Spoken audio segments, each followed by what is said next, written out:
Okay. So obviously these videos are getting views. So obviously you guys want me to talk more and more about From.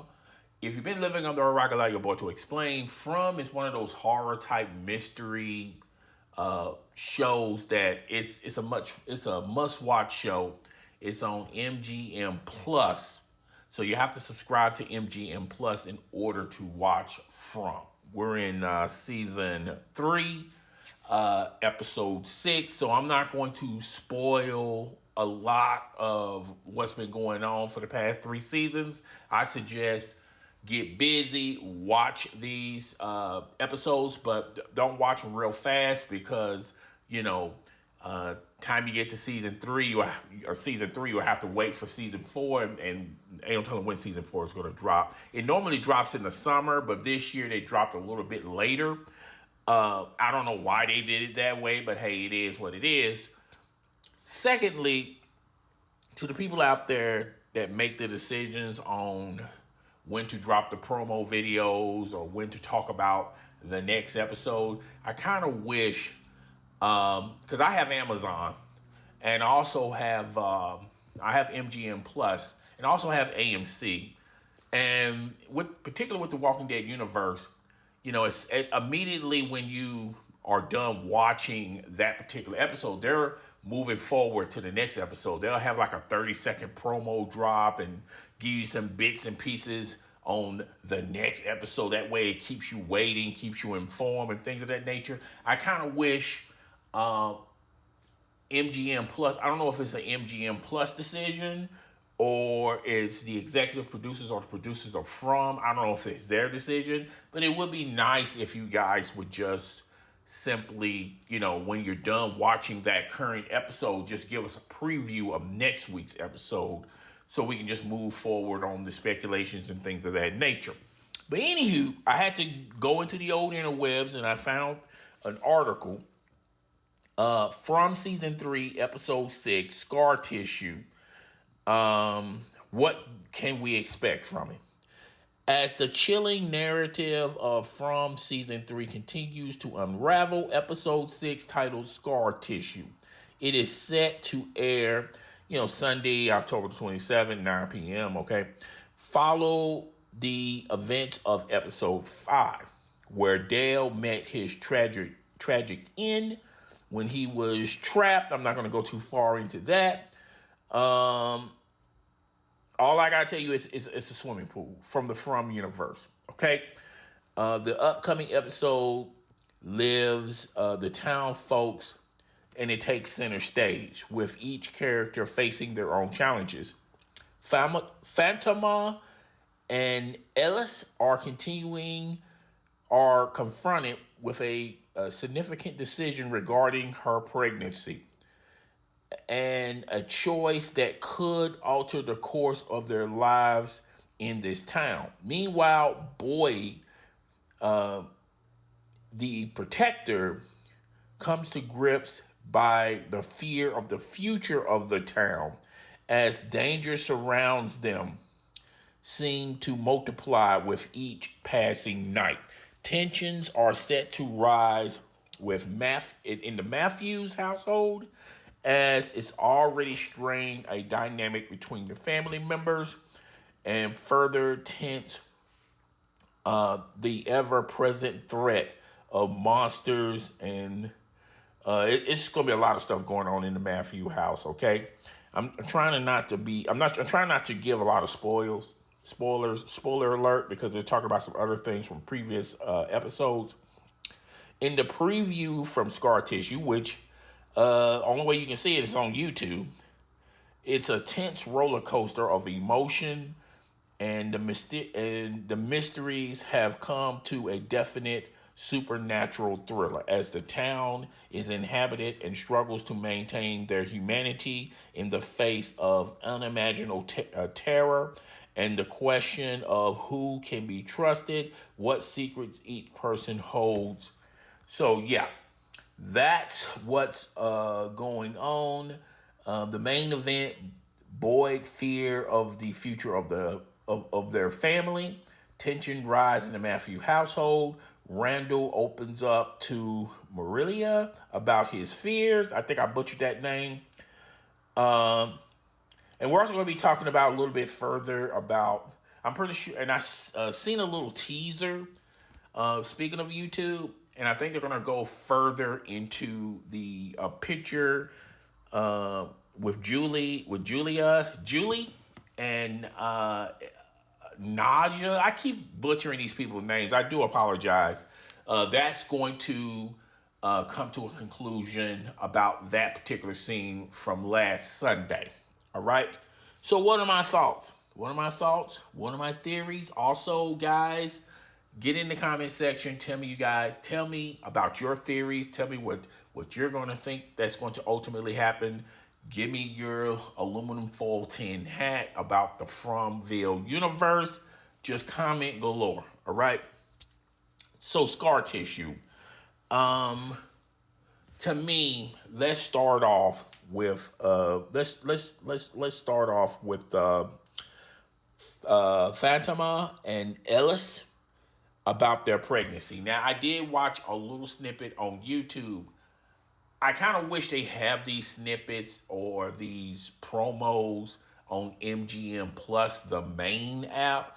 That way, I don't have to get off of MGM Plus, go to YouTube, go to the interwebs, trying to piece together stuff about next week's episode. And normally, I don't really speculate about next week's episode until next week's episode has came and gone, and then I start talking about it. All right. So Fatima and Elias decision regarding her pregnancy. So Fatima has been very concerned about her pregnancy and about her child because of a lot of current events surrounding her. You know, she can't keep food. She can only eat certain type of food, like rotten food. I think one episode in particular has something to do with blood, her taste for blood. And people, particularly on the message boards, are coming with their conspiracy theories.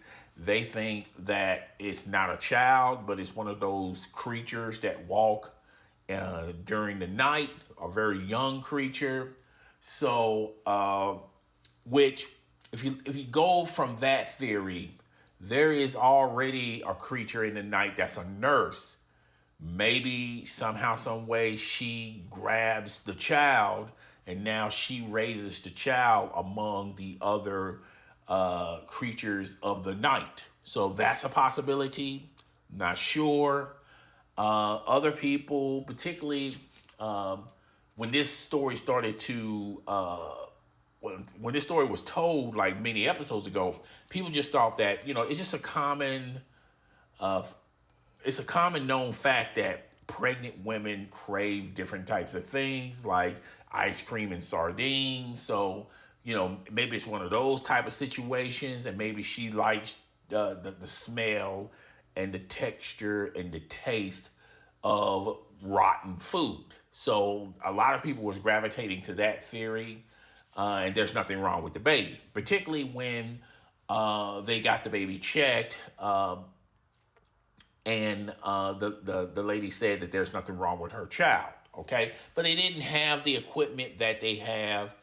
I seen a snippet where they have a machine. They took machines and instruments out of the ambulance that they're using to determine what's going on with the baby. Is the baby healthy? Is the baby fine? Because, they're in Fromville.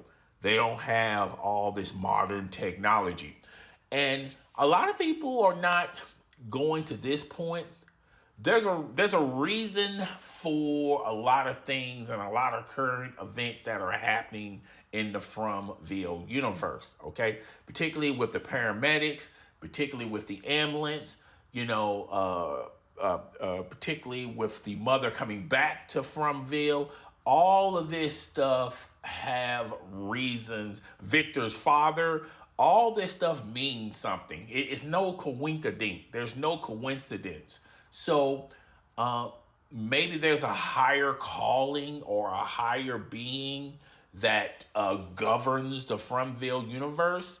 and that's more powerful than the people in the town, more powerful than the creatures of the night, more powerful than the people in the caves and the children that the imaginary children and the ghosts. Maybe there's someone that's a higher power that's pulling the strings, and they're all puppets for their pleasure. So maybe they brought the ambulance there to have the equipment there, so they can check on check on the baby to see if the baby's all right, if the baby's not all right.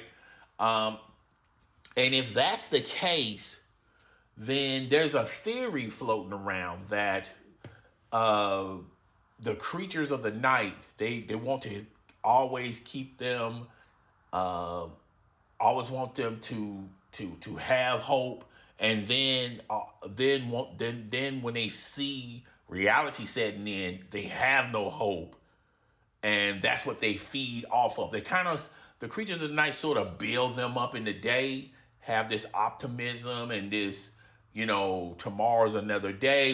We're gonna figure out a way to get out of this town, and then when the night comes, they just pull the carpet from their feet, and then all of a sudden, now they don't have hope anymore, and they're doubting one another, and now they have this belief that they're never going to leave, and that's what the creatures of the night are feeding off of. They're feeding off of that type of emotion. Well, what if this higher calling, this higher being is, not feeding into that? They want to keep this thing going. They want to keep them there. And maybe, these higher beings, which have not been mentioned in none of the seasons, I do feel like there's a higher being that's pulling the strings, per se, of the stuff that's going on in Fromville. And they have no allegiance to the creatures of the night, have no allegiance to none of the stuff, but, they're like the guardians, sort of say, of Fromville. I do feel like there's a higher being that's doing all this stuff that everyone has to answer to. And maybe the creatures of the night already know of this higher being, and they just live among their universe, because there's really nothing that these creatures of the night can do with them, because they're more powerful than them. And the people from Fromville, they're not sure. They're thinking all of this stuff, it goes in together. So that's just my theory on this. But as far as the baby go, where do I lean towards? Is the baby fine, or this is a creature baby? I'm gonna be perfectly honest with you. That storyline don't really gravitate to me as much.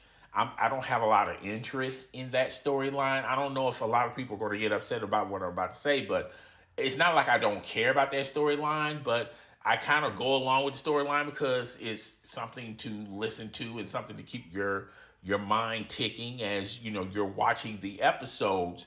But the biggest concerns I want answered is the main plot of the story of this Fromville universe. How did they get there? Were they chosen? Were they not chosen? Was it like a string of bad luck? How come no other people went into this town and then left this town? Those are the bigger questions to me. Now, all the little plot line stories, I'm interested, but I don't really have an interest in those stories. But if I had to guess, I think there's nothing wrong with the baby, but I think there's something wrong with her. Because remember, in last season, and that was season 2, Fatima and the Matthews daughter and the guy who got, I forgot the guy's name. I do apologize. I could just go into it, but forget about it. They all were, some spirit hold them and kept them, and they still haven't came out from under that situation, and a lot of strange things have been happening, and their whole mindset has changed. It's like they done given up.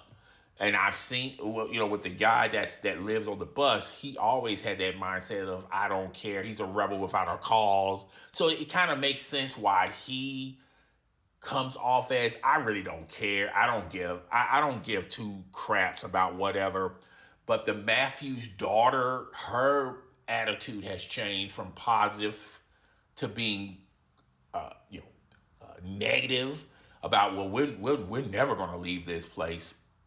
When she got stoned with Elijah from last week's episode, and she come to the conclusion that we're never going to leave here.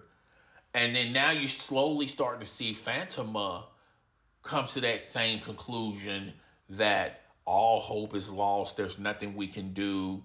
Something's wrong with my baby. This negativity energy has been very addictive to these three individuals. But you have to understand, last season, they went through so much from hell and back, being that spirit trapping them. And that's where they have that connection in the locusts and the fear mongering and there's nothing we can do about it. And they just feel like all hope is lost. And I think the creatures of the night are feeding off of those three individuals. And I think of those, and those three individuals, they're not going to get rid of those three individuals. Because having those three individuals in that town, it changes the tone. And either people are doubting that they're ever going to leave, or people just giving up hope and just saying, we're never going to leave. Or people like Dale taking chances on trying to leave when he tried to go into that tree hoping that he can get out. Okay, so Dale taking chances, and ultimately that chance, he paid the price for that chance. And I'm not going to go into full details about that, but I feel like having those three individuals in that town, it's very challenging for the other people out there, like Boyd and everyone else. It's very challenging. So, you have to deal with all of that going on in the daytime. And then when it comes to night, you have to deal with all the games that these creatures are playing. And they're playing chess, not checkers. They have really leveled up the notch of how they're proceeding with the town folks. They're doing more than just scaring them. Okay, they're plotting and putting seeds of doubt in their heads and things of that nature. Okay, last season they was out for blood. The season before that they was out for blood. Now they're more conniving. They're strategizing. They're just raising. They're raising the bar, if you want to call it a bar, or lowering the bar, however you want to take it. So, yeah. So that's what's going on in that story. Meanwhile, Boyd, even the protector, is gripped by the fear and the future of his family, and the dangers surrounding them seems to multiply with each passing night. I think the creatures have put a very toll of guilt on Boyd. Okay, Boyd has already had this in his system of guilt. All right, particularly in season 1, when that story unfolded and what his wife did to the town folks. Go check that out. And he's been carrying that with a badge of honor. And sometimes that guilt can be a good thing for Boyd, and a bad thing for Boyd. Sometimes Boyd is very cautious. He don't act repulsive. He don't act on emotions. He sort of, acts on logic and what he knows, and he gradually approach a situation. And he's never positive nor negative about a situation. He sort of kind of stays in the neutral. Okay, he's not too hopeless, but he hasn't given up on hope. If he dig what I'm saying.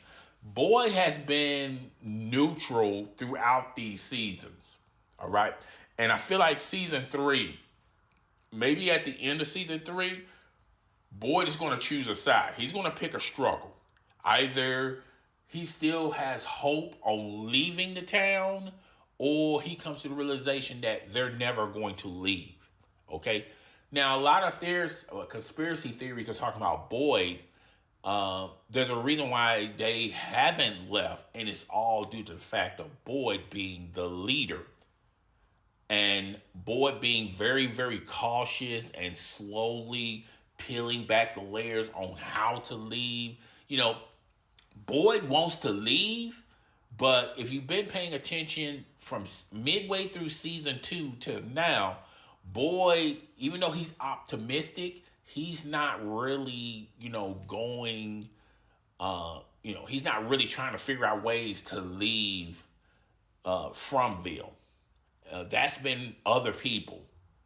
Other people have taken that responsibility. And it seems like Boyd has, I'm not saying that he's given up. I just think Boyd is very slowly orchestrating and very calculating on what the next move should be. He's been more of a protector of the town, and he has a bigger responsibility. And ultimately, and this is what I came to the conclusion, Boyd has too much responsibility. So they got to release some of this pressure, okay? In season two, he was trying to get the deputy to take over some of his responsibilities. And they was going back and forth with that dynamic. And now they kind of share the responsibilities, but Boyd takes more onus, more responsibility for it, okay? And particularly in season three, his deputy is going through a lot of stuff. He's going through a lot of ish. I'm not gonna go into what happened in season three. You have to watch it. You have to watch from episode one. I think if you watch episode one, you'll get a clear understanding. His mind is not in the right place. Okay, his mind is definitely not in the right place, and Boyd knows that. And when you talk about, they have like sort of like these two towns. Some people live in this one big house, and the rest of the people live in the community, this little small gated community, if you want to call it a gated community. The dynamic between him and his son, Ellis, it has been teeter-tottering back and forth. Some, they have great relationships. Now it's bad relationships. Boyd felt like, particularly in season one, Elias was blaming him for why they're there in the first place. All right. And I think they have came to a conclusion, and made peace with that. Okay. And now with this recent current event, it seems like it's testing Boyd and Ellis' relationship as father and son. And that's going to unravel maybe in a good way, hopefully, or a bad way. And where, they're going to have to pick and choose. Okay? So, as far as Boyd fears, particularly with the current events that happened in last episode, and how the town folks were very negatively, being very negative in the town hall meeting. And this goes back to what a lot of people were saying. How come everyone has not met together and pieced together? Because everyone knows something about this mystery. There's a piece here, there's a piece there, and they're like a bunch of pieces on the table. And a lot of people, including myself, say, well, how come they don't ever have these town meetings and everyone just talks about what they know thus far or what they have experienced thus far and try to orchestrate and put these pieces together? And last week you find out why they don't have so many town meetings, because they don't have anyone there that can structure the conversation because of the Dale factor. Well, we don't have to worry about Dale anymore. And then you got the three you got Fatima, and now she's being very negative and negative. You got the daughter from the Matthews family. She don't really entertain these town hall conversations. She just goes off and do her own thing. And the guy that be the bald headed white dude that's on the bus, I keep forgetting his name. I do apologize. Look, I'm not gonna remember all these characters' names. So if you come at me at the comment section, how come you don't know this person's name? How come you don't know that person's name? It's a lot of people. It's not like one or two people or three people you can just gravitate to and just pick up their name. And then, when you talk about Fromville, there's a main story, and then there's these sub stories, and then after the sub stories, at the bottom of the sub stories, they're like smaller stories that connect to those other stories. So it's a very untangled weave of stories and characters, and you're just not going to get them all together. And I have watched plenty of YouTube videos, seen a lot of content creators talk about this, but they don't talk about the whole dynamic of From, because it's a tough task to do, and it's a tough task to keep all the characters' names, because they're going through so many different things, and that just makes great writing, great storytelling. But I've noticed that when, particularly on Discord or when on social media or on YouTube, people come with these theories and they don't really go into, well, you have to be technically right about this character's name, or you said this character's name's wrong. So, either you understand and you just move along with the theories and move along with the video, or you don't understand. So, hey, it is what it is. I don't get upset, but it is what it is. It's just a deep, complex story, and it has a lot of characters in it. Okay, so moving on. Okay, tension in the Matthew household, and the Matthews have been going through stuff ever since season 2. Man, they've been going through a lot of stuff, and a lot of stuff needs to be unpacked. Okay, first and foremost, the mother and the the husband, they have already was going through stuff before they even got to Fromville. Okay, and then you had the daughter and their youngest son. They had a crazy dynamic, and it was, it's typical big brother, little brother. You know how the big brother's always messing with the little brother. It was like that, but there was some animosity towards the big brother with the little brother, because they just babied the little brother too much. And the big brother, when I mean big brother, little brother, I'm talking about the daughter and the youngest son. And I do apologize. I don't know all the characters' names. I do, and I could just go and just get the characters' names. The characters, yeah. So let's just go and while that's pulling up, so let me see. And see, they don't have all the characters' names. They just got the main characters, and that's pretty much it. Jim Matthews.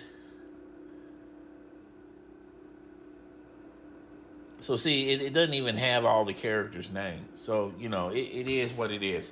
So, yeah, but the daughter has animosity towards her youngest brother, because they have been babying and coddling the younger boy, and she's gotten some kind of animosity because she's thinking, I wish they would have coddled me like that when I was young. It's that type of crazy dynamic, and you've seen that in households at times too. That's nothing That's nothing new. I mean, if you have a large family, you're going to see that. All right. So you got that dynamic, and then you got the what's transpiring in Fromville. Jim Matthews and his gets a phone call from his other son that he tragically lost, and now he's communicating with him, and the mother now knows. Okay, so Julie is the daughter. Okay, Julie Matthews, Jim Matthews, and Tabitha Matthews. Okay, so Jim and Tabitha, they're they got their ish to worry about, and then now Jim got told Tabitha about the phone call about their other son that they done lost, and you got that dynamic going on. So now Tabitha's at home, she's upstairs, and apparently something done spooked her. A lot of people think that it's either a phone call. She probably, even though it doesn't really show it in the trailer, maybe she picked up the phone and she heard her lost son's voice, or maybe her son was upstairs and was staring at her, and because you just see this little scene go no no no no no no no no, and she falls, and the son is downstairs trying to figure out what's going on with mommy, So you got that. We don't know what mystery, what she's going no no no no about.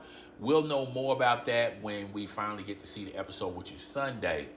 So the Matthews are going through a lot of ish as well. So, it's just one of those things that, hey, there's a lot of stuff going on. There's a lot of stuff to unpack about Fromville. All right. So, yeah, that's pretty much it. And about the Polaroid thing, I did a video on that, and I told you guys, I think that scene, a lot of people are speculating, when he took the picture of Juliet, and he's playing around not letting her see it, and she finally gets to see the picture, everyone is curious on what's on the picture. Either she's not in the picture, or there's something in the picture that she notices, and she turns around and see what it is, look and see what it is. It might be a demon. People are saying, to me, it could be a lot of those things, but if I'm not a betting man, but I'm thinking it's just a regular picture. And I said in the video a couple of days ago, I said she's probably going to look at the picture and look at herself smiling. And this will be the first time she has ever smiled since they was in that RV, when she was having fun and picking on her little brother. That's, that's the most joy. That's the biggest joy I have ever seen her in that moment until they got, until they met up to that tree. And then the rest they say is history. But I think a lot of stuff is going to transpire. But with that particular story, I don't think it's going to have much to do about that story. I think it's going to be more about that, but we're going to have to wait and see what transpires from that. So, yeah, a lot of stuff I talked about in today's video. Please do your boy a favor. Hit the like button, comment in the comment section, give me your theories, give me what you think is going to happen in scar tissue, what's going to transpire, what do you want to see unfold in this latest episode, and just tell me your theories and things of that nature. Just tell me what you feel, tell me about how you feel about the show, and look, MGM Plus, y'all got to do a better job. Because if you look at all the other subscription services on Amazon, particularly the shows that people watch, they'll have a promo for the next episode once you're done watching the previous episode. Now maybe that's an MGM Plus decision, or maybe it's the decision of the makers of From and the producer there. But I just don't think that's a good decision. So guys, tell me what you think. Rate, comment, subscribe. I'll see you guys in the next video. Deuces.